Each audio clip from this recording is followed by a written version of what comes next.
जय हिंद दोस्तों। तो हम लोग इस वीडियो के माध्यम से बायोलॉजी का हम लोग पूरा फाउंडेशन का नोट्स कवर करने वाले हैं जो खान सर के द्वारा कराए गए हैं। तो चलिए हम लोग फाउंडेशन बायोलॉजी का नोट्स का हम लोग कवर करते हैं थ्योरी, और एकदम आसान से आसान शब्दों में समझेंगे और काफ़ी बेहतरीन तरीके से हम लोग ऑब्जेक्टिव तो कवर करते चलते ही हैं, चैप्टर वाइज हम लोग थ्योरी भी कवर करते चलेंगे। ठीक है, चलिए तो बायोलॉजी शुरू करते हैं बिना समय को गवाए हुए, क्योंकि समय काफ़ी अमूल्य चीज होता है। यहाँ पर देख रहे हैं बायोलॉजी, जिसमें आप लोग को पता है कि एक आता है बायोलॉजी जो होता है दो भागों में बांटा होता है, एक होता है बोटनी और एक होता है जूलॉजी। ठीक है, तो पहले हम लोग जूलॉजी को कवर करते हैं, फिर हम लास्ट में बोटनी को कवर करेंगे, यानी चैप्टर वाइज या सीरीज बाय सीरीज हम लोग कवर करते चलेंगे। ठीक है, तो एक चैप्टर में एक वीडियो कवर करेंगे बायोलॉजी में, जिसमें देखते हैं कि सजीवों का अध्ययन क्या कहलाता है, जीव विज्ञान कहलाता है। तो याद रखिएगा, सजीवों का अध्ययन जीव विज्ञान कहलाता है। और सजीव किसे कहते हैं, तो धरती पर या दुनिया में जितने भी सारे जीवित प्राणी हैं उनके बारे में स्टडी करना ही जीव विज्ञान कहलाता है, यानी कि जीवों के बारे में अध्ययन करना जीव विज्ञान कहलाता है।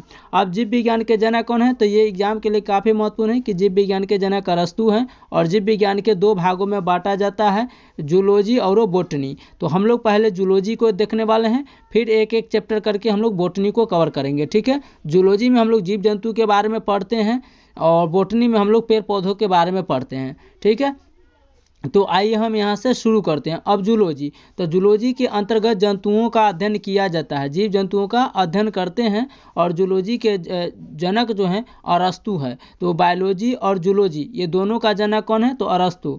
ये आप लोग याद रखिएगा, बायोलॉजी और जूलॉजी, बायोलॉजी और जूलॉजी के जनक कौन है, अरस्तु हो जाएंगे, याद रखिएगा। जबकि बोटनी के जनक थियोफ्रेस्टस हैं। ठीक है, और जूलॉजी को नेफ्रॉन कहते हैं, क्या कहते हैं, तो अरस्तु कहते हैं। और मृत कोशिकाओं को नेफ्रॉन कहते हैं, यानी कि हमारा कोशिका जो बना होता है मृत, वो किसका बना होता है, तो नेफ्रॉन का बना होता है। किसका, नेफ्रॉन का बना होता है। नेफ्रॉन अलग होता है, ठीक है, याद रखिएगा, ये नेफ्रॉन और नेफ्रॉन में अलग होता है। ये नेफ्रॉन है और नेफ्रॉन अलग होता है। जो वृक्क जो होता है वो नेफ्रॉन का बना होता है। वृक्क की संरचनात्मक एवं क्रियात्मक इकाई पूछे तो नेफ्रॉन हो जाएगा, लेकिन वहीं पूछे कि मृत कोशिकाओं का किसका बना होता है, तो ये नेफ्रॉन का बना होता है। ठीक है, आइए चैप्टर नंबर फर्स्ट हम लोग को आ गया कोशिका, जिसे हम लोग अंग्रेजी में कहते हैं सेल। तो कोशिका, तो कोशिका का अध्ययन क्या कहलाता है, साइटोलॉजी कहलाता है। तो कोशिका के बारे में अध्ययन करना, स्टडी करना क्या कहलाता है, साइटोलॉजी कहलाता है। सर्वप्रथम कोशिका की खोज किसने किया था, तो सर्वप्रथम कोशिका का खोज रॉबर्ट हुक ने किया था। कब किया था, 1665 ईस्वी में किया था, ये याद रखिएगा। जो प्याज का जो छिलका होता है उस पर खोजा गया था, याद रखिएगा। तो सर्वप्रथम कोशिका का खोज रॉबर्ट हुक ने किया था 1665 ईस्वी में। लेकिन याद रखना है कि ये मृत कोशिका का खोज किए थे। किसका, मृत कोशिका का खोज किए थे। तो क्वेश्चन पूछा जाए कि सर्वप्रथम कोशिका का खोज किसने किया, रॉबर्ट हुक ने। मृत कोशिका का खोज किसने किया, रॉबर्ट हुक ने। कब किया, 1665 ईस्वी में। ठीक है, इसीलिए इन्हें मृत कोशिका की खोज किया थे, इसीलिए इन्हें फादर ऑफ साइटोलॉजी कहते हैं। तो कोशिका का पिता किसे कहा जाता है, रॉबर्ट हुक को कहा जाता है। ठीक है, आगे देखते हैं कि सर्वप्रथम जीवित कोशिका का खोज कब किया गया था। तो ये 1674 ईस्वी में जीवित कोशिका का खोज किया गया था, और खोज करने वाले वैज्ञानिक एंटोनी वॉन लीवेनहॉक थे। कौन थे, एंटोनी वॉन लीवेनहॉक थे। इसीलिए इन्हें फादर ऑफ बैक्टीरियोलॉजी कहा जाता है। क्या कहा जाता है, फादर ऑफ बैक्टीरियोलॉजी कहा जाता है, ये भी आप लोग याद रखेंगे। अगला क्वेश्चन है, रॉबर्ट ब्राउन ने 1831, यहाँ पर 31 हो जाएगा। ठीक है, रॉबर्ट ब्राउन ने कोशिका के अंदर केंद्रक का खोज किया था। देखिए यहाँ पर कि ये है आपका कोशिका, क्या है, कोशिका। और तो कोशिका का खोज कब किया गया था, तो कोशिका का खोज 1665 ईस्वी में किया गया था रॉबर्ट हुक के द्वारा। लेकिन जीवित कोशिका का खोज कब किया गया था, 1774 ईस्वी में। 1774 ईस्वी में एंटोनी वॉन लीवेनहॉक के द्वारा। लेकिन यहाँ पर बात आता है कि केंद्रक, जिसे हम लोग न्यूक्लियस बोलते हैं, तो कोशिका के अंदर केंद्रक पाया जाता है। और इसी केंद्रक का जो खोज किया था, किसने किया था, तो केंद्रक का खोज किया था रॉबर्ट ब्राउन ने। कब किया था, 1831 ईस्वी में। कब, 1831 ईस्वी में, याद रखिएगा। आगे कोशिका द्रव्य और केंद्रिका द्रव्य आएगा तो हम आगे इस सबको समझेंगे। ठीक है, आगे तो रॉबर्ट ब्राउन ने 1831, यहाँ पर 31 आप लोग कर लीजिएगा। 1831 में कोशिका के अंदर केंद्रक का खोज किया गया, जिसे हम लोग न्यूक्लियस भी कहते हैं। स्लाइडेन एवं स्वान ने कोशिका सिद्धांत दिया था। एग्जाम में काफ़ी बार क्वेश्चन पूछा जाता है कि कोशिका सिद्धांत किसने दिया था, तो स्लाइडेन एवं स्वान ने। किसने? स्लाइडेन एवं स्वान ने दिया था। और कहा कि शरीर जो है वो कोशिकाओं से मिलकर बना है। स्लाइडेन एवं स्वान ने कोशिका सिद्धांत दिया और इन्होंने कहा था कि हम लोग का जो शरीर है वो एक एक कोशिकाओं से मिलकर के बना हुआ है। ठीक है, और यह स्लाइडेन एवं स्वान ने सिद्धांत कब दिया था, तो 1838 से 1839 के बीच दिए थे। अतः कोशिका शरीर की सबसे छोटी इकाई है। ये भी एग्जाम के लिए महत्वपूर्ण है कि कोशिका शरीर की सबसे छोटी इकाई। तो क्वेश्चन पूछा जाए कि शरीर की सबसे छोटी इकाई क्या है, तो ये हम लोग को हो जाएगा कोशिका। क्या हो जाएगा? कोशिका हो जाएगा। वहीं देखते हैं कि सबसे छोटी कोशिका माइक्रोप्लाज्मा की होती है। ध्यान रखिएगा, अगर सिंपल क्वेश्चन पूछा जाए कि शरीर की सबसे छोटी इकाई क्या होती है, तो कोशिका होती है, लेकिन माइक्रोप्लाज्मा जो होती है सबसे छोटी कोशिका मानी जाती है। वहीं सबसे बड़ा कोशिका पूछे तो ये शुतुरमुर्ग के अंडा का हो जाएगा। किसका? शुतुरमुर्ग के अंडा का सबसे बड़ा कोशिका हो जाएगा। तो ध्यान रखिएगा कि दुनिया में सबसे बड़ा कोशिका किसका होता है, तो शुतुरमुर्ग के अंडा का होता है। और सबसे छोटी कोशिका होगा तो माइक्रोप्लाज्मा का होगा। किसका? माइक्रोप्लाज्मा का होता है। ठीक है, अब यहाँ पर देख लेते हैं कि शुतुरमुर्ग का सबसे बड़ा कोशिका होता है अंडा का। तो आखिरकार ये अंडा कितना का होता है? ठीक है, तो अगर इसकी शुतुरमुर्ग की अगर लंबाई देखें यानी तो 2.7 मीटर इसका लंबाई होता है और ऊंचाई यानी ऊंचाई इसका होता है। ठीक है, और इसका जो 145 केजी इसका वजन होता है। यानी कह सकते हैं कि इसका जो ऊंचाई यानी कि हाइट जो होता है शुतुरमुर्ग का 2.7 मीटर होता है, यानी 2 मीटर 7 सेंटीमीटर कह सकते हैं। जबकि इसका वजन शुतुरमुर्ग का होता है 145 केजी का होता है, यानी कि 1.5 कुंटल का इसका वजन होता है। ठीक है, अब इसका अंडा का वजन देख लेते हैं। तो इसका अंडा जो होता है 1.5 केजी का इसके अंडे होता है, 1.3 केजी यानी मान लीजिए 1.5 केजी का। ठीक है, वहीं देखा जाए कि संसार का सबसे बड़ा पक्षी कौन सा है, तो शुतुरमुर्ग ही है। तो ये भी याद रखिएगा, 2.7 मीटर इसकी ऊंचाई होती है। ठीक है, अब हम लोग देख लेते हैं मनुष्य में शुक्राणु और ओवम की जैसे कोशिका। तो मानव में सबसे बड़ा कोशिका किसका होती है, तो ओवम यानी अंडाणु का होता है। तो ध्यान रखिएगा, क्वेश्चन पूछा जाए कि मानव में सबसे बड़ा कोशिकांग किसका होती है या कोशिका, तो ओवम या अंडाणु का। लेकिन मानव में सबसे छोटा कोशिका किसका होता है, तो शुक्राणु यानी स्पर्म का होता है, जो पुरुषों में पाया जाता है और ये मादा में पाए जाते हैं। आगे पूछेगा कि मानव में सबसे लंबी, तो ध्यान रखिएगा, 12 पूछेगा तो ओवम, छोटा पूछेगा तो शुक्राणु यानी स्पर्म, और लंबा पूछेगा तो ब्रेन का हो जाएगा, जो न्यूरॉन बना होता है। ठीक है, तो याद रखिएगा। आइए, सबसे छोटी कोशिका तंत्रिका तंत्र या स्नायु कोशिका होती है। सबसे छोटी कोशिका पूछे तो तंत्रिका तंत्र या स्नायु की होती है। और यहीं पर हम लोग नोट में देख लेते हैं कि तंत्रिका कोशिका में किसी भी प्रकार का विभाजन नहीं होता है। जब कोई बच्चा जन्म ले लेता है तो देखिएगा शरीर के हर एक अंग में कोशिका विभाजन होगा। कहीं पे टूट फूट हो जाएगा, चोट लग जाएगा तो वो ठीक ठाक हो जाएगा, लेकिन सर पे गहरा चोट लग जाने के कारण सर का घाव ठीक नहीं हो पाता है। कारण क्या है? इस तंत्रिका कोशिका में कभी भी कोशिका विभाजन नहीं होता है। कोशिका विभाजन का मतलब यही होता है कि वहाँ पर जहाँ गहरा चोट लग गया वहाँ पर नया त्वचा या कोशिका नहीं बन पाता, जिसके कारण वहाँ पर घाव जल्दी ठीक नहीं हो पाता है। ठीक है, और तो क्वेश्चन एग्जाम में पूछा जाता है कि शरीर के किस अंग में चोट लगने पर कभी ठीक नहीं हो पाता है, तो तंत्रिका कोशिका या ब्रेन या मस्तिष्क कह सकते हैं हम। ठीक है, इसीलिए प्रशासन या अपना भी जिम्मेदारी होती है कि हम लोग अपने ब्रेन यानी मस्तिष्क को सुरक्षित रख करके चलें। सबसे तेजी से कोशिका विभाजन कहाँ होता है, तो लीवर में। लीवर को अगर आप काट कर हटा भी देते हैं कुछ भाग को, तो लीवर अपने आप में कोशिका विभाजन कर लेता है। और वहीं अगर चूहा में देखिएगा तो चूहा में के पूंछ जो होता है उसमें भी कोशिका विभाजन होता है। ठीक है, लीवर में सर्वाधिक कोशिका विभाजन होता है, जिसे जिगर बोलते हैं या यकृत भी इसे बोला जाता है। यह क्षतिग्रस्त कोशिकाओं को स्वतः ही ठीक कर लेती है, यानी अपने आप ठीक कर लेती है, इसको दवाई की जरूरत नहीं होती है। आगे हम लोग देखें कि कोशिका के अंग, तो टोटल कोशिका के 10 अंग होते हैं। क्या होते हैं? 10 अंग। अभी हम आप लोगों से बताए थे कि जीव द्रव्य जिसे हम लोग प्रोटोप्लाज्म कहते हैं, इसको देखने वाले हैं, और केंद्रिका द्रव कहते हैं, वो भी हम लोग यहाँ पर देखने वाले हैं। ठीक है, चलिए, तो कोशिका के टोटल कितने अंग होते हैं, तो कोशिका के कुल 10 अंग होते हैं। यहाँ पर देख रहे हैं कि पहला आता है कोशिका में जीव द्रव्य। तो जीव द्रव्य क्या होता है, तो पहले हम इसको समझते हैं। तो ये देखिए आपको है कोशिका। अभी तक आपने पढ़ लिया, जान लिया कि कोशिका क्या होता है। तो ये है आपका कोशिका। कोशिका सूख न जाए इसके लिए इसमें एक चिपचिपा द्रव पाया जाता है, लिक्विड। द्रव मतलब समझते हैं बहने वाला पदार्थ, दुनिया में जितने भी सारे हैं वो सभी के सभी क्या हैं, द्रव हैं। चाहे तेल घी हो गया, ये सब क्या है, द्रव है। पानी हो गया, तो ये इसमें एक कोशिका द्रव पाया जाता है, यानी कि द्रव यानी लिक्विड पाया जाता है। तो कोशिका के अंदर पाए जाने वाले द्रव को हम लोग क्या कहते हैं, तो कोशिका द्रव कहते हैं, ठीक है। लेकिन ये कोशिका के अंदर केंद्रक यानी न्यूक्लियस पाया जाता है, हमने आपको अभी बताए हैं। तो न्यूक्लियस के अंदर भी एक द्रव पाया जाता है जिसका नाम हो जाता है केंद्रिका द्रव, क्योंकि केंद्रक के अंदर पाए जाने वाले द्रव को केंद्रिका द्रव और कोशिका के अंदर पाए जाने वाले द्रव को कोशिका द्रव। जब केंद्रिका द्रव और कोशिका द्रव को आपस में मिला देते हैं तो उसी को कहते हैं हम लोग जीव द्रव्य। क्या बोलते हैं, जीव द्रव्य बोलते हैं, या अंग्रेजी में इसे हम लोग प्रोटोप्लाज्म कहते हैं, ठीक है। चलिए तो हम लोग एक एक करके समझेंगे कोशिका के अंग के बारे में। तो कोशिका में टोटल 10 अंग पाए जाते हैं, 10 प्रकार के जो इसमें तत्व पाए जाते हैं। तो जीव द्रव्य यानी प्रोटोप्लाज्म, तो इसकी खोज पुरकिंजे नामक विज्ञानी ने किया था। किसने, पुरकिंजे नामक वैज्ञानिक ने किया था। एग्जाम में क्वेश्चन पूछा जाता है। यह एक तरल यानी गाढ़ा पदार्थ होता है। अभी हम आपको बताएं कि तरल यानी कि गाढ़ा पदार्थ होता है जो बहने लायक होता है, यानी कि चिपचिपा कह लीजिए, ठीक है। इसे जीवन का आधार कहते हैं। अगर यह सूख गया तो हमारा कोशिका ऑलरेडी सूख जाएगा, और कोशिका सूखा यानी मर गया तो वहाँ का हम लोग का शरीर का अंग काला पड़ जाता है। देखिएगा कहीं पे किसी भी व्यक्ति का गहरा चोट लग जाता है शरीर पर, तो हचाक शिवर, तो वहाँ पर देखिए कि धब्बा काला टाइप का हो जाता है, ठीक है।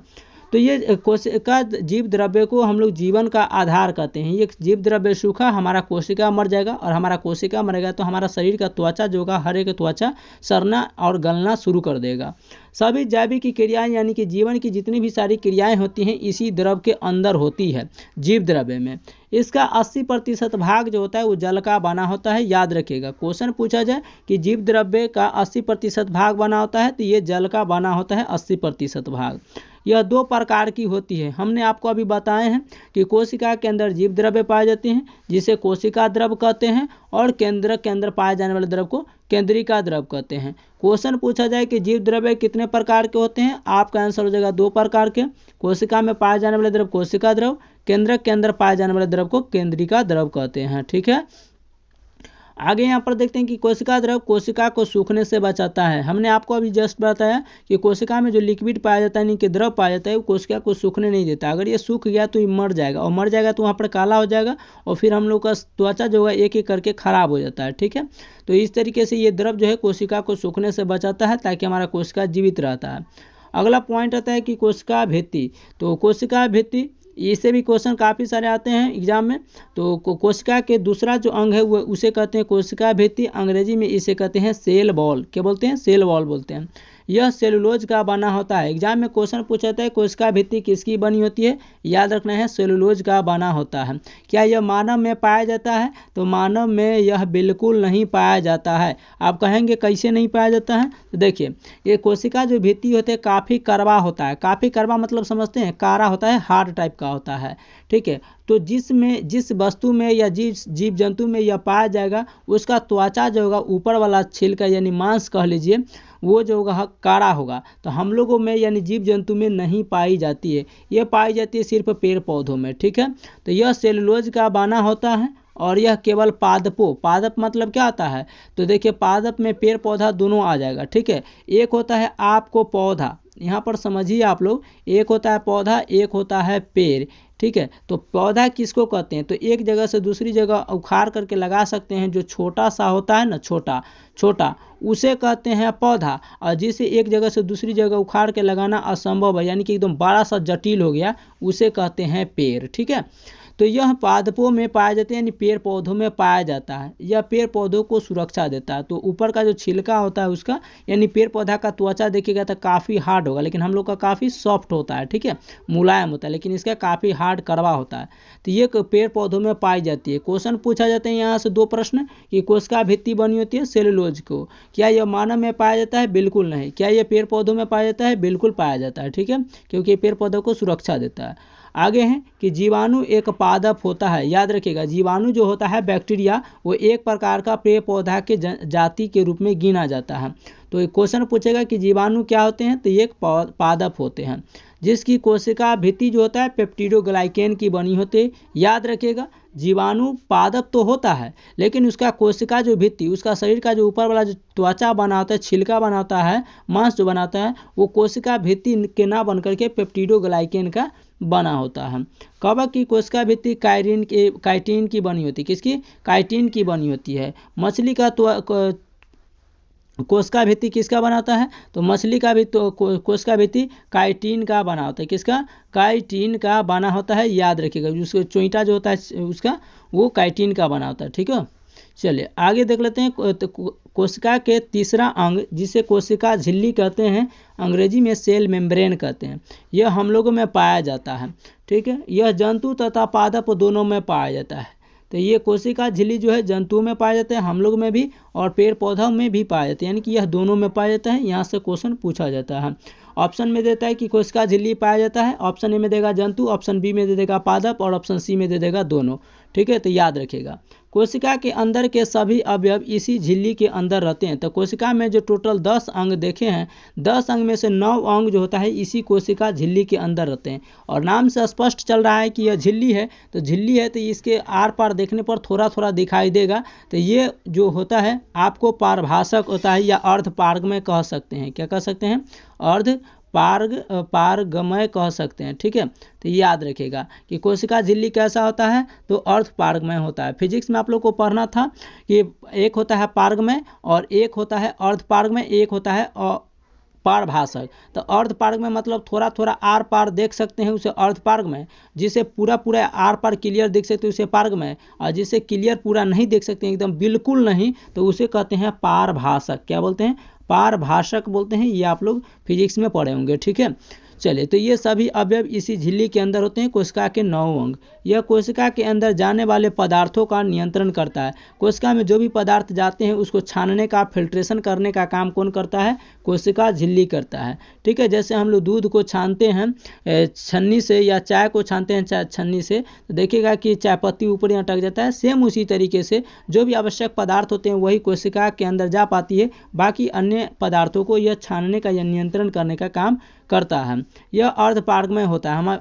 हम आपको अभी बताए हैं कि अर्ध पारगमय होता है, मतलब थोड़ा थोड़ा धुंधला धुंधला आर पार देख सकते हैं। कुछ ही वस्तु को अंदर जाने देता है, यानी कि जो आवश्यक होता है वही वस्तु अंदर जा पाता है, बाकी इसको फिल्ट्रेशन करके इसको अपशिष्ट पदार्थ के रूप में बाहर निकाल देता है। आगे आता है कोशिका का चौथा अंग जिसे माइटोकॉन्ड्रिया कहते हैं। और माइटोकॉन्ड्रिया के आप लोग कमेंट्स में बताइए कितने लोग पहले हिंदी इसका नाम जान चुके थे, जिसे सूत्रकणिका बोलते हैं। तो माइटोकॉन्ड्रिया जो है एक अंग्रेजी वर्ड है। ठीक है, इसका जो है हिंदी सूत्रकणिका होता है। ठीक है, इसका खोज किसने किया? अल्टमैन नामक वैज्ञानिक ने किया था। और यहाँ ऑक्सी श्वसन होता है। ऑक्सी श्वसन, देखिए श्वसन 2 प्रकार के होता है। एक होता है अनॉक्सी श्वसन। क्या होता है? एक अनॉक्सी श्वसन होता है विदाउट ऑक्सीजन की उपस्थिति में, और ये होता है ऑक्सीजन की, ये होता है अनॉक्सी श्वसन ऑक्सीजन की उपस्थिति में, और ऑक्सी श्वसन जो होता है विदाउट ऑक्सीजन की उपस्थिति में होता है। ठीक है, तो माइटोकॉन्ड्रिया जिसे सूत्रकणिका कहते हैं, इसका खोज अल्टमैन नामक वैज्ञानिक ने किया था। यहाँ ऑक्सी श्वसन होता है, यहाँ क्रेब्स चक्र चलता है। एग्जाम में क्वेश्चन पूछा गया है, हम आप लोग को ऑब्जेक्टिव करा ही रहे हैं, तो वहाँ पर आप लोग ऑब्जेक्टिव का भी वीडियो देखे होंगे। क्वेश्चन पूछा था कि क्रेब्स चक्र चलता है, ऑप्शन में था आप लोग को माइटोकॉन्ड्रिया, तो माइटोकॉन्ड्रिया में क्रेब्स चक्र चलता है। याद रखिएगा, जिसके फलस्वरूप माइटोकॉन्ड्रिया में क्रेब्स चक्र चलता है, जिसके फलस्वरूप क्या होता है? एटीपी तथा ग्लूकोज बनते हैं। तो याद रखिएगा, जब क्रेब्स चक्र जो चलता है माइटोकॉन्ड्रिया में, तो उस चक्र को चलते समय यहाँ पर एटीपी बनता है और ग्लूकोज का निर्माण होता है। तो क्वेश्चन पूछेगा कि माइटोकॉन्ड्रिया में एटीपी तथा ग्लूकोज का निर्माण कब होता है? तो जब क्रेब्स चक्र माइटोकॉन्ड्रिया में चलता है। ठीक है, और एटीपी का फुल फॉर्म क्या होता है? एडिनोसिन ट्राइफॉस्फेट होता है, ये भी ध्यान रखेंगे। और हमें ऊर्जा मिलती है, तो हमें ऊर्जा कब मिलती है? जब हम लोग खाना पीना खाते हैं, और माइटोकॉन्ड्रिया में जब हम लोग सांस लेते हैं तो यहाँ पर हमारा भोजन जो होता है छोटे छोटे टुकड़ों में टूटती है, तो उसे कहते हैं तोड़ने की क्रिया को क्रेब्स चक्र चलता है। और जब क्रेब्स चक्र चलता है तो एटीपी और ग्लूकोज में हमारा भोजन टूटता है, और जब टूटता है तो हम लोग को ऊर्जा यानी एनर्जी मिलता है। इसी कारण इसे कोशिका का पावर हाउस का या शक्ति गृह कहते हैं। एग्जाम में क्वेश्चन पूछा गया है, अधिकतर आपको शक्ति गृह पूछा गया है। ठीक है, तो पावर हाउस किसे कहा गया? माइटोकॉन्ड्रिया को। शक्ति गृह किसे कहा गया है? माइटोकॉन्ड्रिया को। माइटोकॉन्ड्रिया का खोज किसने किया? अल्टमैन ने किया था। ठीक है, चलिए, यहाँ पर जब क्रेब्स चक्र चलता है तब जाकर के हम लोग को एटीपी और ग्लूकोज का निर्माण होता है। ग्लूकोज का सूत्र क्या होता है? C6H12O6 होता है, ये भी आप लोग याद रखिएगा। आइए आगे हम लोग देखते हैं कि माइटोकॉन्ड्रिया के आंतरिक दीवार को क्रिस्टी कहते हैं। क्वेश्चन पूछा गया है ये भी आप लोग को कि माइटोकॉन्ड्रिया के आंतरिक दीवार को कहा जाता है, याद रखिएगा क्रिस्टी कहते हैं, इसको आप लोग हाईलाइट कर लीजिएगा। आइए कोशिका के हम लोग 5वां अंग को देखते हैं, अंतःप्रद्रव्य जालिका, अंग्रेजी में इंडोप्लाज्मिक रेक्टिकुलम, जिसे शॉर्टकट में हम लोग ER बोलते हैं। ठीक है, यह कोशिका के अंदर से आंतरिक सहायता देता है। जैसे हम लोगों को शरीर में अंदर से सहायता किस तरीके से ऊर्जा देता है, और या मान कर चले किसी भी पेड़ पौधा को उसका जो हड्डी होती है वो खारा रहने में सहायता करता है, सेम उसी तरीके से हम लोग को जो कोशिका होता है उसका अंदर से सहायता देने का काम अंतःप्रद्रव्य जालिका एंडोप्लाज्मिक रेक्टिकुलम करता है। ठीक है, अतः इसे कोशिका का आंतरिक कंकाल कहते हैं। हम लोग को खड़ा रखने में किस तरीके से हड्डियां जो होती हैं, कंकाल उसी को बोला जाता है, हड्डी को बोला जाता है। ठीक है, तो ये सहारा करती है। उसी तरह से हम लोग को कोशिका को अंदर से ताकत, या कह सकते हैं कि यह हर चीज़ में अंदर से मजबूत करने का काम अंतःप्रद्रव्य जालिका करता है। ठीक है, अब यह 2 प्रकार का होता है। अंतःप्रद्रव्य जालिका जो होता है वो 2 प्रकार का होता है, याद रखिएगा कौन कौन? तो स्मूथ इंडोप्लाज्मिक रेक्टिकुलम, ER का मतलब हम आपको बताए हैं, स्मूथ इंडोप्लाज्मिक रेक्टिकुलम, यानी यह सॉफ्ट होता है, स्मूथ मतलब होता है यह नॉर्मल होता है। ठीक है, यह कार्बोहाइड्रेट तथा वसा का निर्माण करता है। क्वेश्चन पूछेगा कि आपको कार्बोहाइड्रेट और वसा का निर्माण कोशिका के किस अंग में होता है, तो ये स्मूथ इंडोप्लाज्मिक रेक्टिकुलम में होता है। ये तो काफ़ी एकदम गहरा में हो गया, और नहीं तो पूछेगा अंतःप्रद्रव्य जालिका में होता है। कहाँ पर? अंतःप्रद्रव्य जालिका, क्योंकि यह 2 भागों में बटा होता है। स्मूथ एंडोप्लाज्मिक रेक्टिकुलम होता है, तो ये कार्बोहाइड्रेट और वसा का निर्माण करता है। वसा को ही हम लोग फैट बोलते हैं। क्या बोलते हैं? फैट बोलते हैं। ठीक है, क्वेश्चन पूछा जाता है कि मुख में भोजन का पाचन होता है तो कार्बोहाइड्रेट का पाचन होता है। जब हम लोग खाना खाते हैं तो सबसे पहले किसका पाचन होता है मुख गुहा में? तो कार्बोहाइड्रेट का। मुख गुहा क्या होता है? तो मुख मतलब मुंह होता है, इतना तो आप लोग जानते होंगे कि मुख मतलब मुंह होता है। ठीक है, और गुहा मतलब क्या होता है? तो गुहा मतलब होता है खाली जगह। क्या होता है? खाली जगह होता है। ध्यान रखिएगा, जहाँ भी गुहा शब्द बायोलॉजी में आ जाए, ध्यान रखिएगा बायोलॉजी बोल रहे हैं, बायोलॉजी में जहाँ भी गुहा शब्द आ जाए तो गुहा का मतलब होता है खाली जगह, यानी खाली स्थान। ठीक है, जैसे आप लोग एक और नाम सुनेंगे वक्ष गुहा। तो वक्ष गुहा, तो गुहा का मतलब तो हम समझा दिए कि खाली जगह होगा, और वक्ष का मतलब होता है फेफड़ा। क्या होता है? फेफड़ा होता है। तो ये गुहा मतलब खाली जगह, फेफड़ा, वक्ष मतलब फेफड़ा, यानी कि फेफड़ा में भी खाली जगह होता है, इसीलिए इसे वक्ष गुहा, और मुख में भी खाली जगह होता है, इसीलिए मुख गुहा बोला जाता है। ठीक है, चलिए, तो यह 2 प्रकार का होता है, स्मूथ एंडोप्लाज्मिक रेक्टिकुलम जिसमें कार्बोहाइड्रेट और वसा यानी फैट का निर्माण होता है, और कार्बोहाइड्रेट का पाचन सर्वप्रथम मुख गुहा से शुरू हो जाता है। ठीक है, यह तभी आपको पता चलेगा क्योंकि कार्बोहाइड्रेट थोड़ा थोड़ा मीठा होता है। खाली रोटी गरम गरम निकलेगा गेहूं का, उसका थोड़ा सा चबा करके देखिएगा अच्छी तरीके से, तो थोड़ा मीठा मीठा लगेगा, तो समझ जाइएगा कि उस समय कार्बोहाइड्रेट का पाचन शुरू हो चुका है। अब है वसा, तो वसा का पाचन कौन करता है? तो लाइपेस एंजाइम करता है। इसके बारे में हम लोग आगे डिस्कशन करेंगे, बस इतना समझ लीजिए कि वसा का पाचन कौन करता है? लाइपेस एंजाइम करता है।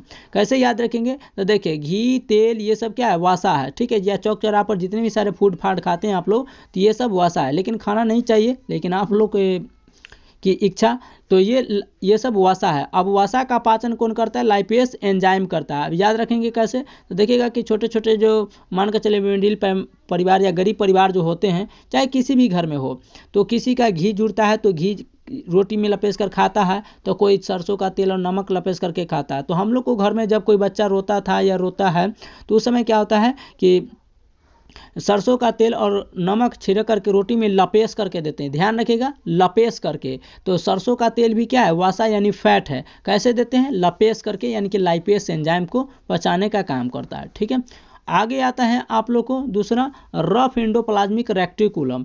इस पर राइबोसोम होता है और यह प्रोटीन का निर्माण करता है। तो प्रोटीन का निर्माण कौन करता है? तो रफ एंडोप्लाज्मिक रेक्टिकुलम करता है, और वसा और जो है कार्बोहाइड्रेट का निर्माण कौन करता है? स्मूथ एंडोप्लाज्मिक रेक्टिकुलम करता है।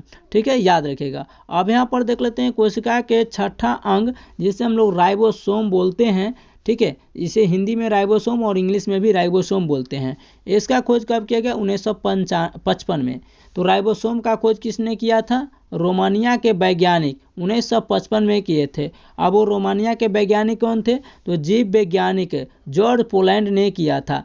तो इसका खोज जो है, इसका खोज 1955 में रोमानिया के वैज्ञानिक जॉर्ज पोलैंड ने किया था, जबकि इसका नामकरण, राइबोसोम का नामकरण 1958 में। खोज हुआ 55 में, 3 साल बाद इसका नामकरण 1958 में रिचर्ड बी रॉबर्ट्स नामक व्यक्ति वैज्ञानिक ने किया था। तो याद रखिएगा कि राइबोसोम का खोज 1955 में, नाम रोमानिया के वैज्ञानिक जॉर्ज पोलैंड ने किया था।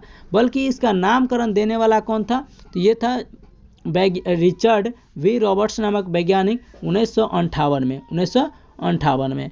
आइए हम लोग राइबोसोम के बारे में जानते हैं कि यह जो होता है कोशिका के अंदर का सबसे छोटा अंग होता है। तो कोशिका के अंदर पाए जाने वाले सबसे छोटा अंग को क्या बोलते हैं? राइबोसोम बोलते हैं। यह प्रोटीन का निर्माण करता है। तो क्वेश्चन पूछा जाता है कि ऊर्जा की फैक्ट्री, ध्यान रखेगा कि ऊर्जा की अगर फैक्ट्री आपको पूछेगा तब जाकर के क्या हो जाएगा? तो आपको माइटोकॉन्ड्रिया हो जाएगा, ठीक है, या आपको पावर हाउस पूछेगा, ठीक है, कोशिका का पावर हाउस पूछेगा तो भी आप लोग को माइटोकॉन्ड्रिया। लेकिन आपको क्वेश्चन पूछेगा कि प्रोटीन का निर्माण करता है और प्रोटीन की फैक्ट्री किसे कहते हैं? तो ये राइबोसोम को कहते हैं। किसे? राइबोसोम को कहते हैं। यह 2 प्रकार का होता है। तो राइबोसोम भी 2 प्रकार का होता है। एक होता है 70S राइबोसोम, यह हल्का होता है 70S राइबोसोम, और एक होता है 80S। तो यहाँ से अंदाज़ा लगा सकते हैं आप लोग कि 70 और 80 में कौन भारी होगा? तो 80 वाला ज़्यादा भारी होगा, ये वाला हल्का होगा, ठीक है। तो यहाँ पर सही ये है कि यह हल्का होता है तथा प्रोकैरियोटिक कोशिकाओं में पाया जाता है। तो ये किस में पाया जाता है? प्रोकैरियोटिक कोशिकाओं में। यह भारी होता है या हल्का होता है? तो ये हल्का होता है। क्या इसमें कोशिका के सभी अंग पूरी तरीके से मौजूद होगा? तो बिल्कुल नहीं होगा, ठीक है। तो इसमें तो बताइए कि कोई भी चीज़ 70 kg का है, कोई भी चीज़ 80 kg का है, ठीक है, कोई 70 रुपया में दे रहा है, कोई 80 रुपया में दे रहा है, तो इसका मतलब कहीं ना कहीं इसमें कमियां होगी 70 वाला में, ठीक है। तो ऐसे आप लोग समझ सकते हैं।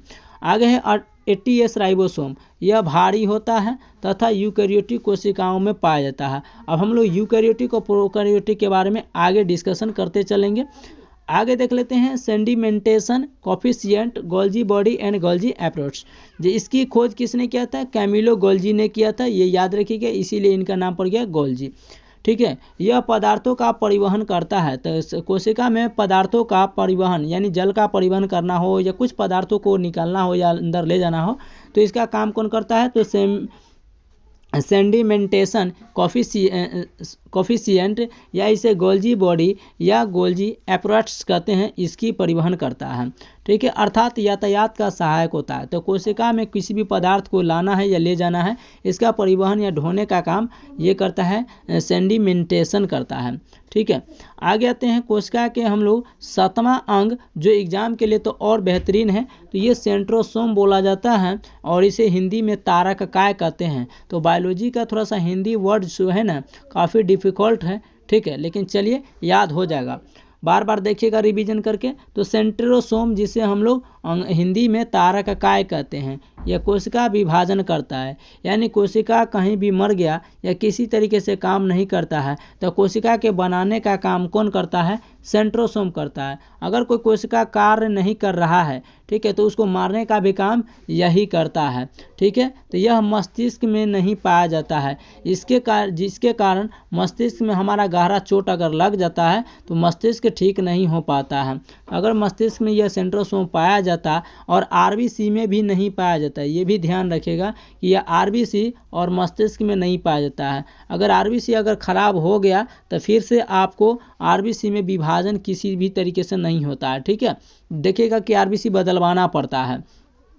और मस्तिष्क में अगर ये खराबी हो गया तो इसका मस्तिष्क खराब हो गया तो उसमें या कोशिका वहाँ का मर गया तो फिर वहाँ पर मस्तिष्क का इलाज नहीं हो सकता है या उसका कोशिका का विभाजन या नया कोशिका नहीं बन पाता है। तो ध्यान रखिएगा मस्तिष्क में कोशिका विभाजन नहीं करता है, जिस कारण तंत्रिका कोशिका में विभाजन नहीं होता है। यह केवल जंतु कोशिका में पाया जाता है, ये भी ध्यान रखिएगा। एग्जाम के लिए महत्वपूर्ण होगा कि क्या सेंट्रोसोम क्या पादप कोशिका में पाया जाता है? तो बिल्कुल नहीं, सिर्फ जंतु कोशिका में पाए जाते हैं, जीव जंतु में। ठीक है, पादप कोशिका में कोशिका विभाजन सेल प्लेट के द्वारा होता है। एग्जाम के लिए महत्वपूर्ण है कि अगर सेंट्रोसोम पादप में यानी पेड़ पौधा में नहीं पाया जाता है तो आखिरकार उसका शरीर का मानकर चले हम छिलका खुरपी या हंसुआ से काट देते हैं तो फिर देखिएगा कुछ दिन के बाद वहाँ पर मांस आ जाता है, उसका छिलका आ जाता है।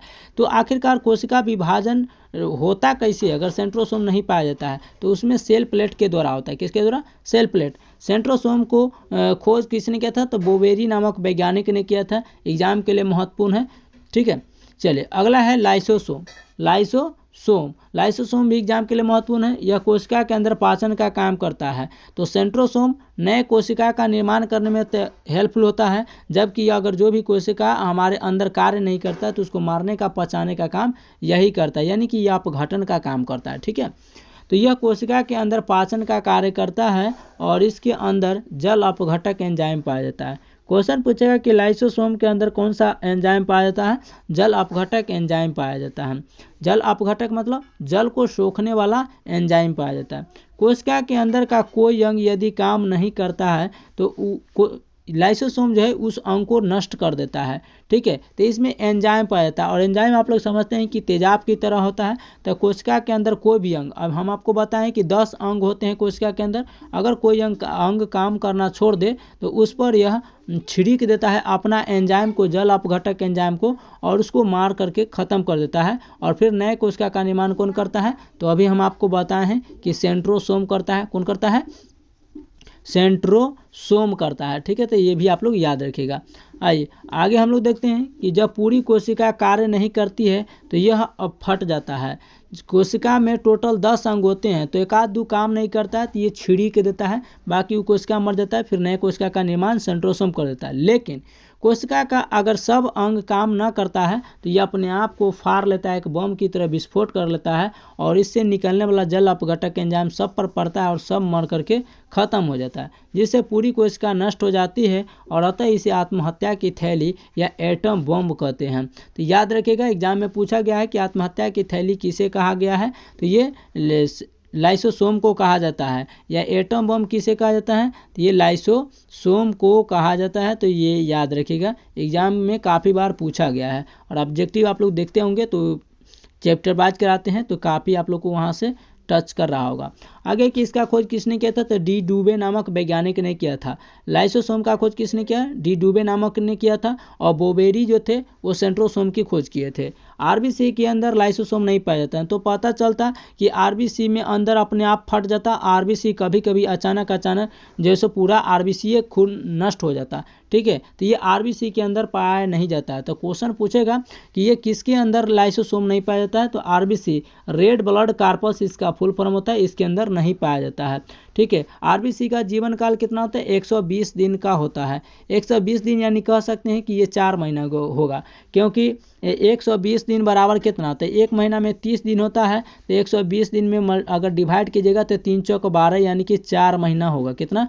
4 महीना। तो महीना में 4 और दिन में 120 दिन, ऐसे दिने पूछा जाता है अधिकतर, तो याद रखिएगा। तो आरबीसी के अंदर लाइसोसोम नहीं पाया जाता है, नहीं तो यार जब भी मन करता फट जाता और पूरे ब्लड को ही खत्म कर देता।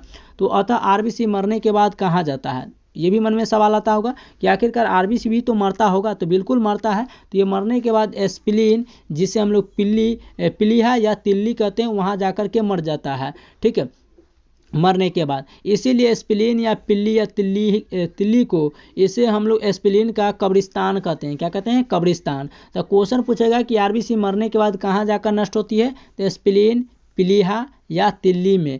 इसीलिए हम लोग एस्पिलिन को आरबीसी का कब्रिस्तान कहते हैं। क्या कहते हैं? कब्रिस्तान कहते हैं। ठीक है, आरबीसी, रेड ब्लड कार्पस, इसका फुल फॉर्म होता है। ठीक है, चलिए आगे आते हैं केंद्रक, जिसे हम लोग न्यूक्लियस कहते हैं। केंद्रक यानी न्यूक्लियस, ये इसका डिस्कवरी यानी कि खोज कब किया गया था? 1881 ईस्वी में। लेकिन 1831 में 1881 यहाँ पर दिया गया है, 1831 इसको कर लीजिएगा। ठीक है, इसकी खोज रॉबर्ट ब्राउन ने किया था। कहाँ पाया जाता है? कोशिका के अंदर पाया जाता है। ठीक है। यह कोशिका को नियंत्रित करता है यानी कि कंट्रोल करता है, अतः इसे कोशिका का दिमाग कहते हैं। तो कोशिका का दिमाग किसे कहते हैं? न्यूक्लियस यानी केंद्रक को कहते हैं, ठीक है। इसमें 80% प्रोटीन पाया जाता है, इसमें 80% प्रोटीन पाया जाता है, ठीक है। चलिए अगला क्वेश्चन है कोशिका का अंग 10वां, जिसे रसधानी या अंग्रेजी में वैक्यूल्स बोलते हैं। यह जल को संचित यानी स्टोर करके रखता है। कोशिका के अंदर जो भी जल जाती है यानी पानी जाता है तो उसको जमा करके रखने का काम कौन करता है? रसधानी यानी वैक्यूल्स करता है। यह जंतुओं में छोटा और जबकि पादपों में बहुत बड़ा होता है, क्योंकि हम लोग जानते हैं कि हम लोग की तुलना में पेड़ पौधों को आवश्यकता ज़्यादा पड़ती है पानियों की, तो इसमें थोड़ा सा बड़ा पाई जाती है ताकि ये पानी को ज़्यादा स्टोर करके रख सके, ठीक है। क्योंकि ये प्रकाश संश्लेषण करती है तो इसमें भी पानी को खपत होता है, ठीक है। तो जीव जंतुओं में छोटा होता है और पेड़ पौधों में बड़ा होता है। आगे आते हैं हम लोग लवक को बारे में जानते हैं, जिसे हम लोग प्लास्टिड बोलते हैं, अंग्रेजी में प्लास्टिड, हिंदी में लवक, ठीक है। यह पादपों का सबसे बड़ा कोशिकांग है। कोशिका पेड़ पौधा के कोशिका में सबसे बड़ा अंग कौन सा है? तो ये लवक होता है। क्या होता है? लवक। यह केवल पादपों में पाया जाता है। तो क्या लवक जीव जंतु में पाया जाता है? बिल्कुल नहीं, ये केवल पेड़ पौधों में ही पाया जाता है। कितने प्रकार का होता है? यह 3 प्रकार के होते हैं। कितने प्रकार के? यह 3 प्रकार के होते हैं। आइए हम लोग देखते हैं वो कौन कौन सा होता है। तो लवक, तो पहला होता है हरित लवक, जिसे हम लोग क्लोरोप्लास्ट बोलते हैं। दूसरा होता है अवर्णित लवक, जिसे हम लोग ल्यूकोप्लास्ट कहते हैं। और तीसरा होता है वर्णित लवक, जिसे हम लोग क्रोमोप्लास्ट कहते हैं। तो लवक कितने प्रकार के होते हैं? तो लवक 3 प्रकार के होते हैं। हरित लवक यानी क्लोरोप्लास्ट, अवर्णित लवक जिसे कहते हैं ल्यूकोप्लास्ट, और तीसरा होता है वर्णित लवक जिसे कहते हैं क्रोमोप्लास्ट कहते हैं, ठीक है। अब हम लोग देखते हैं आगे हरित लवक यानी कि क्लोरोप्लास्ट के बारे में। यह भोजन का निर्माण करता है। किसका? तो यह भोजन का निर्माण करने का काम कौन करता है? हरित लवक। यह कहाँ पाया जाता है? पेड़ पौधा में। और यह जब भोजन का निर्माण करता ही है तो हम लोग जानते हैं कि पेड़ पौधा में भोजन का कौन सा अंग कार्य निर्माण करता है? तो पत्ती। कौन करता है? पत्ती। क्योंकि पेड़ पौधा का जहाँ भी हरा भाग होता है वहाँ पर हरित लवक पाया जाता है। नाम में से स्पष्ट हो रहा है, ह से हरित, ह से हारा।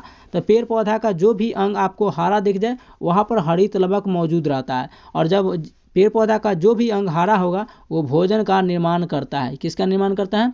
तो भोजन का निर्माण करता है। तो याद रखिएगा, भोजन का निर्माण कौन करता है? हरित लवक। और भोजन का निर्माण पेड़ पौधा का कौन सा अंग करता है? पत्ती या तो तना, क्योंकि पत्ती और तना ही तो हरा होता है, बाकी तो सभी के सभी का रंग भूरा यानी ब्राउन कलर होता है।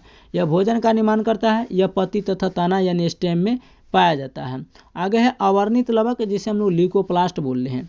यह भोजन का संग्रह करता है। तो हरित लवक जो होता है भोजन बनाता है, तो भोजन बनने के बाद भाई जमा करना भी करने वाला भी तो चाहिए। तो ये अवर्णित लवक होता है, इसका काम होता है भोजन को इकट्ठा कर लेना, ठीक है। तो ये भोजन को इकट्ठा करता है और यह जड़ तथा फल में पाया जाता है। तो अवर्णित लवक कहाँ पाया जाता है? जड़ में और पेड़ पौधा के फल में पाया जाता है, ठीक है। यह भोजन को संचित करने का काम करता है। लेकिन हरित लवक कहाँ पाया जाता है? तो पत्ती और तना में पाया जाता है। अब तना किसको कहते हैं? तो देखिए, ये जो पेड़ पौधा का मान लीजिए कि ये मोटा वाला भाग है तो इसी को बोला जाता है तना, ठीक है। इसका पतला जो निकला रहता है इसको बोले जाते हैं हम लोग डाली बोलते हैं, जिससे हम लोग आम बोलचाल की भाषा में डाढ़ बोल देते हैं, ठीक है। तो ये जड़ और फल में पाया जाता है कौन सा? तो अवर्णित लवक। हम जब क्लास 10th में पढ़े थे तो उस समय पूछा गया था कि पेड़ पौधा के जड़ और फल में पाए जाने वाला कोशिका का अंग कौन सा है पादप का? तो ये अवर्णित लवक। ये जो ओरल प्रैक्टिकल का एग्जाम होता है 10th का, उसमें पूछा गया था, हमको अभी तक याद है। अगला क्वेश्चन है कि वर्णित लवक, जिसे हम लोग क्रोमोप्लास्ट कहते हैं, यह रंग प्रदान करता है। यह भी क्वेश्चन हम लोग से पूछा गया था प्रैक्टिकल में। 3 को क्वेश्चन पूछा था हमको मौखिक ओरली। तो वर्णित लवक जो होता है ये रंग प्रदान करने का काम करता है। जैसे आप मान कर चले कोई भी पौधा का आपने पत्तियां हरा या रंग या अलग अलग रंगों का देखे हैं तो वे यही वर्णित लवक देता है, ठीक है। वर्ण का मतलब समझ जाइए ना कि वर्ण का मतलब होता है रंग। क्या होता है? वर्ण का मतलब होता है रंग। तो पेड़ पौधा में रंग या फल पीला हो जाता है या कुछ लाल टाइप का होता है तो ये रंग प्रदान करने का काम वर्णित करता है। जैसे टमाटर का रंग, मिर्च का रंग जो लाल दिखता है किसके कारण? लाइकोपेज के कारण। किसके कारण? लाइकोपेज के कारण। वही गाजर जो थोड़ा सा लाल दिखता है यानी कि वो कैरोटीन के कारण दिखता है, ठीक है। अब हम लोग दोनों सेल के बारे में थोड़ा सा कंपेयर कर लेते हैं, तुलना कर लेते हैं कि टोटल जो होते हैं कोशिका में कितने अंग होते हैं। तो कोशिका यानी जिसे हम लोग बोलते हैं सेल टोटल कितने अंगों का होता है? तो 10 अंग में डिवाइड होते हैं। कितने? 10 अंग होते हैं, ठीक है। अब हम लोग एक तरफ देखेंगे जंतु कोशिका के बारे में और पादप कोशिका में कि दोनों में क्या कॉमन है। ठीक है, तो इतना तक तो हम लोग देख लिए जंतु और पादप में। तो देखिए जंतु में क्या पाई जाती है कि एनिमल कोशिका में ये गोल होती है। क्या होता है, ये गोल और छोटा होता है। तो जंतु कोशिका जो होता है वो पौधा की कोशिकाओं से पहला नंबर तो ये छोटा यानी स्मॉल होता है और गोल होता है, जबकि पेड़ पौधा का कोशिका बड़ा यानी लार्ज होता है और ये चौकोर होता है। कैसा होता है, चौकोर, और ये गोल होता है। ठीक है। अब इसका जो वैक्यूल्स होता है, तो अभी हम आपको बताए हैं कि वैक्यूल्स पानी को इकट्ठा यानी कि जमा करने का काम कोशिका में करता है। तो जंतु कोशिका में वैक्यूल्स छोटा, जबकि इसका वैक्यूल्स बड़ा होता है। किसमें, पादप कोशिका में। वहीं देखते हैं कि सिलिया, फ्लेजरा और लाइसोसोम इसमें पाया जाता है, जबकि इसमें सेल वाल पाया जाता है। तो सिलिया के जगह पर सेल वाल पाया जाता है, फ्लेजला के जगह पर प्लास्टिड पाया जाता है और लाइसोसोम की जगह पर क्लोरोप्लास्ट पाया जाता है। क्लोरोप्लास्ट के कारण ये जंतु कोशिका हरा होती है और हम लोग को कोशिका विभाजन के लिए लाइसोसोम पाए जाते हैं। कोशिका विभाजन कहते हैं कि हम लोग को कोशिका जो मरता है, मारने का काम करता है, वो लाइसोसोम के कारण। ठीक है। अब दोनों में कॉमन कौन सा है, तो कोशिका झिल्ली पादप कोशिका में भी पाया जाता है, जंतु कोशिका में पाया जाता है। माइटोकॉन्ड्रिया पादप में भी पाया जाता है कोशिका में, जंतु कोशिका में। इसमें राइबोसोम जो होता है वो 80S पाया जाता है, जंतु कोशिका में भी पादप कोशिका में। स्मॉथ एंडोप्लाज्मिक रेक्टिकुलम हम आपको बताए हैं, एंडोप्लाज्मिक रेक्टिकुलम जंतु कोशिका में भी पाया जाता है, पादप कोशिका में पाया जाता है। वहीं पर देखिए कि गोल्जी बॉडी केंद्रक और सेंट्रोसोम ये दोनों में पाया जाता है। तो हम लोग देख लिए कि कोशिका झिल्ली, mitochondria, ribosome 80S, endoplasmic reticulum, Golgi body केंद्रक और सेंट्रोसोम ये दोनों कोशिका में पाए जाते हैं, जीव जंतु की कोशिका में, पेड़ पौधों की कोशिका में। बाकी जंतु का कोशिका स्मॉल यानी छोटा, तो पौधा का कोशिका बड़ा होता है। इसका कोशिका गोल तो इसका कोशिका चौकोर होता है। ठीक है, तो ये सब अंतर हैं। आगे देख लेते हैं कि चुकंदर का जो रंग होता है बीटा नोन के कारण होता है और फलों का रंग पीला रंग जेंथोफिल के कारण होता है। किसके कारण, जेंथोफिल के। अब देख लेते हैं कि कोशिका के प्रकार। तो कोशिका कितने प्रकार के, अभी हम आप लोग से जिक्र किए थे कि हम आपको आगे बताएंगे यूकैरियोटिक कोशिका यानी प्रोकैरियोटिक और यूकैरियोटिक कोशिका के बारे में डिटेल से आगे। ठीक है, तो चलिए उसका नंबर आ भी गया। तो ये कोशिका, तो कोशिका के टोटल कितने प्रकार होते हैं, तो कोशिका 2 प्रकार के होते हैं। There are 2 types of cell. ठीक है, जिसमें से पहला जो होता है वो पहला होता है प्रोकैरियोटिक, जिसे हम लोग अविकसित कहते हैं। क्या कहते हैं, अविकसित कहते हैं। ये 70S होता है। क्या होता है, 70S राइबोसोम इसमें पाया जाता है और इसमें 80S राइबोसोम पाया जाता है। तो ये अविकसित होता है, यानी कि प्रोकैरियोटिक में कोशिका के पूरा तरीके से अंग विकसित नहीं होता है, जबकि इसमें पूरी तरीके से कोशिका के अंग 10 विकसित होते हैं। अब ये यूकैरियोटिक जो होता है किस किस में पाया जाता है, तो ये पादप में भी पाया जाता है, जंतु में भी पाया जाता है। ठीक है। अब प्रोकैरियोटिक, तो इसमें कोशिका के सभी अंग नहीं पाए जाते हैं। हम आपको अभी बताए थे कि प्रोकैरियोटिक जो होता है इसमें कोशिका के टोटल 10 अंग होते हैं। इस 10 अंग में से पूरी तरीके से ये कोशिका मैच्योर नहीं होता है प्रोकैरियोटिक में। इन्हें प्रारंभिक कोशिका भी कहते हैं, यानी कि कोशिका के जो 10 अंग होते हैं ये इसमें शुरुआतें होते रहते हैं। ठीक है, इसका निर्माण शुरू होता है। इसमें कोशिका झिल्ली राइबोसोम 70S पाया जाता है तथा शेष अंगों का अभाव होता है। अब प्रोकैरियोटिक में क्या क्या पाया जाता है, तो कोशिका झिल्ली पाया जाता है, राइबोसोम 70S जो होता है वो पाया जाता है, वही 70S जो हल्का होता है। ठीक है, हल्का होता है वो पाया जाता है तथा शेष अंगों का जो होता है, बाकी आपने देखें लाइसोसोम, सेंट्रोसोम, माइटोकॉन्ड्रिया ये सब का इसमें अभाव होता है, नहीं पाया जाता है। ठीक है, आगे देख लेते हैं यूकैरियोटिक के बारे में। ये पूरी तरीके से विकसित होता है, यानी कि मैच्योर होता है। इसमें कोशिका के 10 अंग मौजूद होते हैं। इनमें कोशिका के सभी अंग पाए जाते हैं। इसमें 80S राइबोसोम पाया जाता है। पादप यानी पेड़ पौधा कोशिकाओं का आकार चौकोर होता है, जबकि जंतु का कोशिका का आकार गोल होता है। इनके अंदर का सबसे बड़ा अंग प्लास्टिड कहलाता है। तो ये यूकैरियोटिक में जो होता है वो सबसे बड़ा अंग कौन सा होता है, प्लास्टिड होता है, ये याद रखेगा। आगे देखते हैं कि यूकैरियोटिक जो होता है इनका वैक्यूल्स 12 होता है, क्योंकि 12 होता है तो ये पानी को ज़्यादा स्टोर करेंगे, और जिनका वैक्यूल्स 12 होता है इसका मतलब वो पेड़ पौधा में ज़्यादा पाई जाती है 12। ठीक है, इनमें क्लोरोफिल पाया जाता है, यानी कि ऑलरेडी है कि यह पेड़ पौधा में पाया जाता है, जंतु कोशिकाएं गोल होती है जबकि पादप कोशिकाएं चौकोर होती है। इनके अंदर का सबसे बड़ा अंग केंद्रक होता है।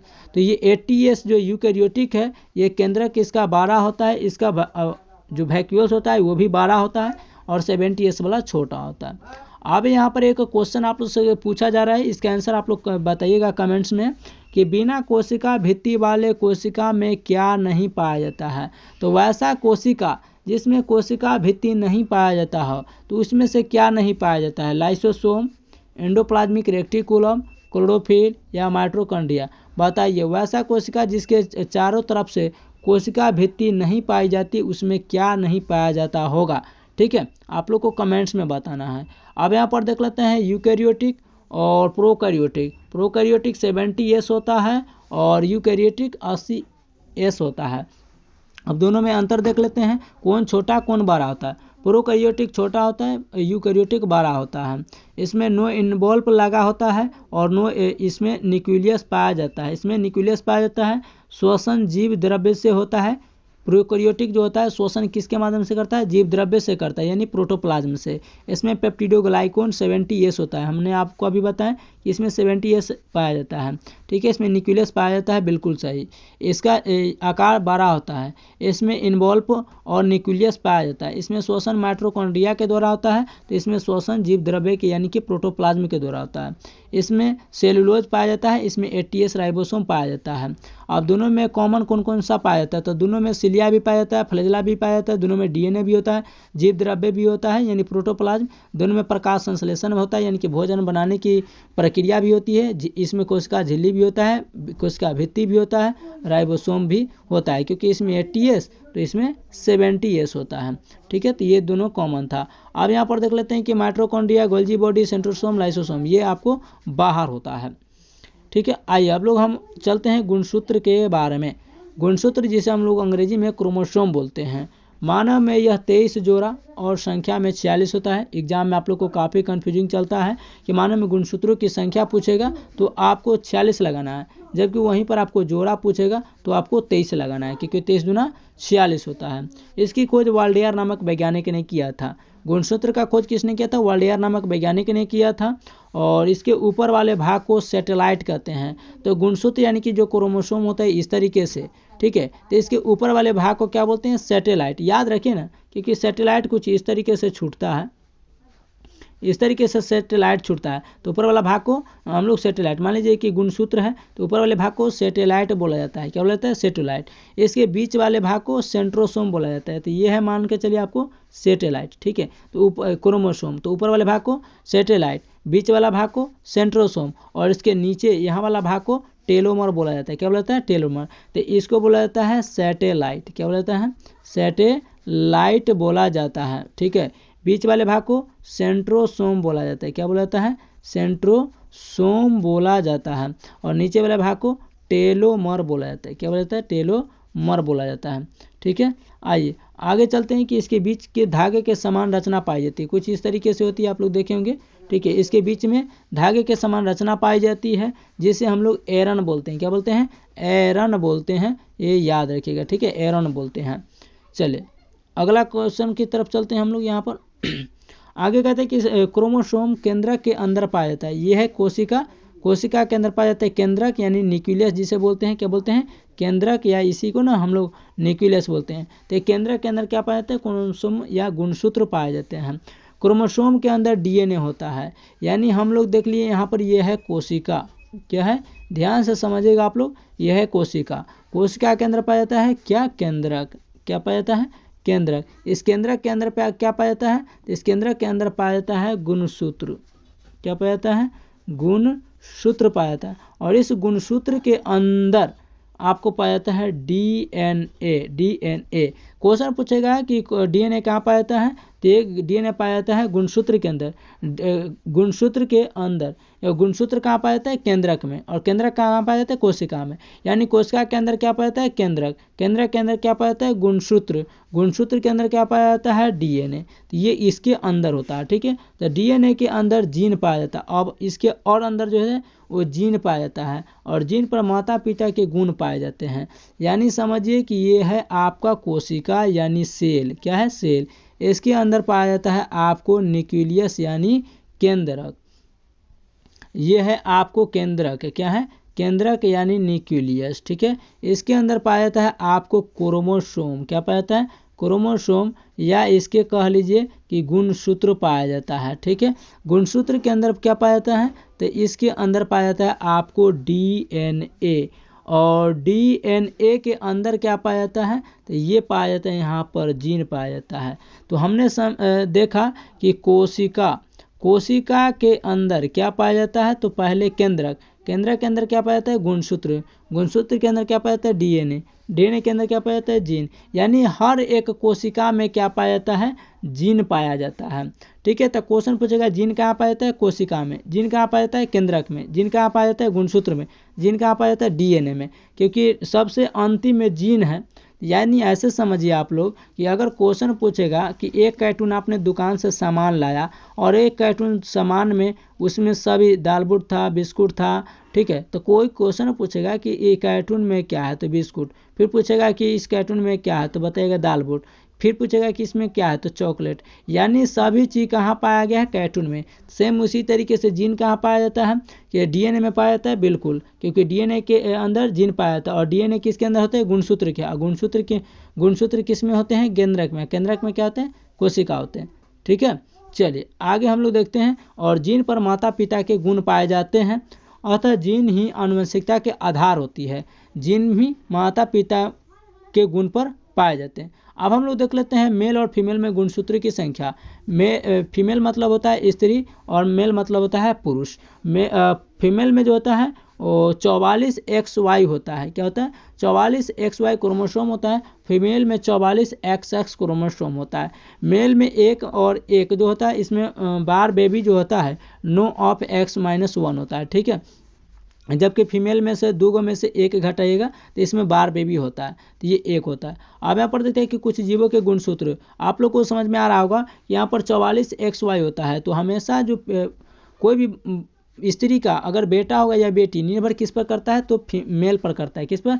मेल पर, कि बेटा होगा कि क्या होगा, क्योंकि इसमें XY दोनों गुणसूत्र पाया जाता है और इसमें दोनों XX पाया जाता है। अगर दोनों का कॉमन अगर क्रॉस कराया जाए तो देखिए, अगर इसके पिता में से X आता है तो माता का तो दोनों ऑलरेडी XX है, तो इसमें से कोई X आएगा तो यहाँ पर XX का निर्माण हो गया, क्योंकि एगो X इवल आ गया और एगो X, तो यहाँ पर इसका निर्माण हो जाएगा लड़की का, तो ये लड़की जन्म लेगी। लेकिन वहीं पर देखिए कि अगर पिता वाला Y आ गया और माता वाला तो दोनों X है, तो X से आएगा, तो X और Y, तो यहाँ पर XY आएगा तो यहाँ पर लड़का का निर्माण होगा। यानी डिपेंड करता है पिता पर कि लड़का होगा कि लड़की, ठीक है। आप देख लेते हैं कुछ जीवों में पाए जाने वाले गुणसूत्र। जीवाणु में गुणसूत्र की संख्या 1, मटर में गुणसूत्र की संख्या 14, मक्का में प्याज में गुणसूत्र की संख्या 16, मक्का में गुणसूत्र की संख्या 20, टमाटर में 24, मेढक में 26, नींबू में, तो ध्यान रखना है कि नींबू में एक छोटा और एक बड़ा दोनों में अलग अलग होता है। छोटा वाला में 18 होता है, बड़ा वाला में 36 गुणसूत्र पाए जाते हैं। यहाँ पर एक और लफड़ा हो गया। मानव में 46 होता है, पेयर यानी जोड़ा में पूछेगा तो 23 होगा। आलू में 48 होता है, चिंपांजी में 48, तंबाकू 48। तो 48 वाला को निपट लेते हैं। आलू, चिंपांजी, तंबाकू 48, बाकी मानव में 46 होता है, ठीक है। आइए टेरिडोफाइट्स में सर्वाधिक गुणसूत्रों की संख्या किस में पाए जाते हैं? ये टेरिडोफाइट्स में पाई जाती है, ये भी याद रखेगा। आगे आता है केंद्रक अम्ल, जिसे हम लोग न्यूक्लिक एसिड बोलते हैं। यह 2 प्रकार के होते हैं, एक होता है डीएनए, एक होता है आरएनए। डीएनए का फुल फॉर्म तो डीऑक्सी राइबोज न्यूक्लिक एसिड होता है, और आरएनए का फुल फॉर्म होता है राइबोज न्यूक्लिक एसिड होता है, ठीक है। अब डीएनए का फुल फॉर्म, तो डीएनए का यहाँ पर, तो हम लोग देखते हैं कि यहाँ से हम लोग नेक्स्ट क्वेश्चन क्लास को करेंगे ताकि क्लास ज़्यादा लंबा ना हो, ठीक है। तो ये केंद्रक हम लोग देख लें कि केंद्रक यानी न्यूक्लिक एसिड जो होता है 2 प्रकार के होते हैं, डीएनए और आरएनए, ठीक है। इसके बारे में हम लोग डिटेल से नेक्स्ट पार्ट में करेंगे क्योंकि ज़्यादा वीडियो लंबा ना हो। तो मिलते हैं नेक्स्ट वीडियो में, तब तक के लिए जय हिंद।